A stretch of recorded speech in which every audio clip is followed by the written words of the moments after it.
Hello, thanks for checking out this video. My name is Zach, and today we are deep into the Expanse. So, this will be just a brief thoughts and feelings on books 5 and 6 of the Expanse, Nemesis Games, and Babylon's Ashes. So, this review is definitely for people that are into the series. This is book 5 and 6. So, if you clicked on this, maybe just want to see what the later books have in store. So, I will be a little bit vague, but with the fifth and sixth novel in the series, I guess you have to talk about at least some of the events of the past novels. So let's get into it.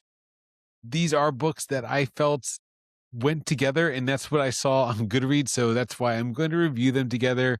Partly also because my review of Nemesis Games, I waited too long and then I read Babylon's Ashes, and yeah, they do kind of go together. So where they are, where are we in the series? Nemesis Games was great. I thoroughly enjoyed it. I thought it was a really good story. It follows the general trope or plot device. I don't know if it's trope, but where the crew is scattered, and then by the end they come back together with an inciting event in the middle, in the halfway point, which has been a hallmark of the Expanse series so far. And I was loving it. I thought it was really well done. We have come to know the crew of the Rocinante so much. I love them. I really love them after Nemesis Games. I thought it was, yeah, it sort of cemented my feelings for the book that it was, or the book, the series, that, yeah, I really do care about these characters as much as I talk about world building. And yes, I love world building. I love the cool, like, proto molecule aspect of this. But 5 and 6, as a negative main point to get later, has very little to do with the protomolecule, which we saw in book 4, and all the previous books have had at least a protomolecule component.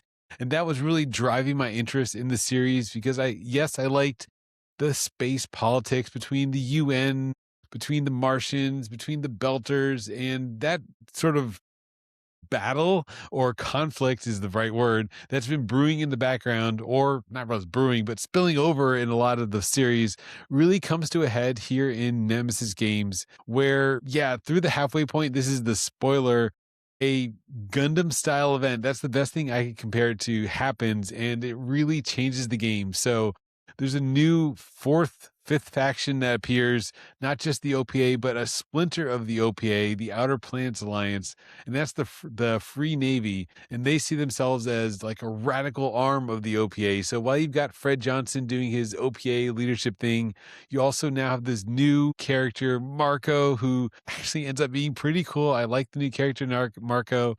And what he does is he does a Gundam style event where, if you watch the Gundam anime, or like me, you grew up on it and had it, you at least know about it. What Marco does is he attacks Earth directly. And that was this big aha moment where, like, wow, okay, they're really doing this. And it really kicks off the series to be even more. So while it felt like the series is going in the direction of, okay, we're all going to unite against this protomolecule threat that we saw spill over into the earlier books 1 through 4, where, yeah, it has this like alien threat that, okay, humanity is maybe going to come together because now we've got the gates, now we've got the protomolecule, we're learning about the protomolecule worlds as he will explore the gates in the last book. But okay, there still is a lot of human level conflict going on that we apparently got to push through. And yeah, when he drops the asteroids on Earth, and one of our characters from the Rocinante is on Earth at the time, so there is this, like,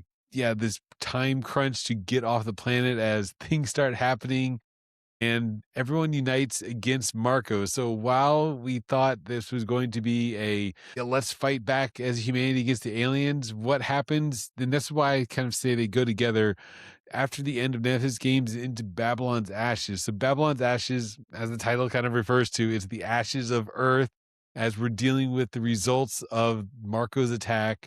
And it's the other factions coming together for a space battle, uniting against Marco in the Free Navy. So this was an interesting plot device in how what I thought was going to happen actually turned out to be something different, and I'm kind of okay with it. I thought it worked well. I was invested with the story, but it did felt like a continuation of the events of Nemesis Games, because at the end of Nemesis Games, we get the crew back together, but the world is still in disarray. And then Babylon's Ashes is putting back the pieces together and uniting against this new fourth faction, the Free Navy, where the UN, the Earth kind of alliance, the OPA and the Martians, they realize, yeah, okay, the Belters, we gotta come against this new common enemy, this Marco, who is even more radicalized part of the Belters. And that was one of the cool themes in both the books that I guess we've kind of been dealing with a little bit in the previous book. Book 4 is, where do the Belters fit in this new society with the gates? And I thought that was a really cool point in both Nemesis games and Babylon's Ashes, is that as humanity starts expanding to the stars through the new gates that are possible because of the protomolecule, that as they settle on these planets, the people that were born in space have no home on the new worlds. They can't live in a gravity zone. They can't live on a terrestrial world. They were born in space. They only exist in space. And that's what brings to the surface this tension that they're feeling left out from the inner planets that have a home, the Martians, the Earth client, Earthers, the UN. They can live on these new worlds, and they're going out and taking all the resources of this world, whereas the Belters are sort of being left behind. And that was an interesting dynamic sort of playing in the background of this unrest of the Belters, and it does bleed over into the crew of the Rocinante because, yeah, one of our characters is a Belter, so there is a little bit of dynamic there where we see the results of this through Naomi, that she kind of represents that on a micro scale, but the conflict between someone like Holden, who is born on Earth, his girlfriend, longtime partner, Naomi, is a Belter born in space.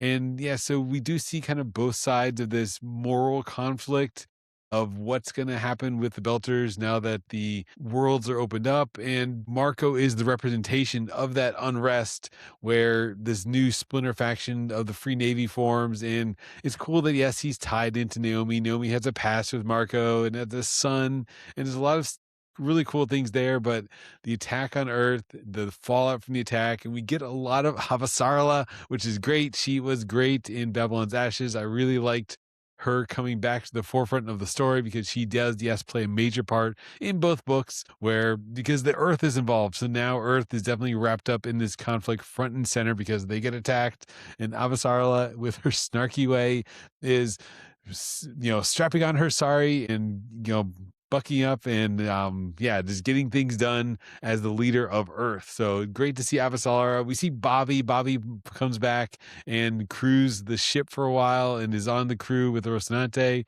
And yeah, it's great to see our core cast of characters is back. We do get a little bit of the side characters like Prax and some of the others, but we do see core Rocinante. This is character work through and through. This is James S.A. Corey really executing on all fronts. So if you love the characters, they are here to stay. And this made me a super fan of the writers and just the crew of the Rocinante. Well, I of course liked them before in the previous novels, but I was invested in the protomolecule.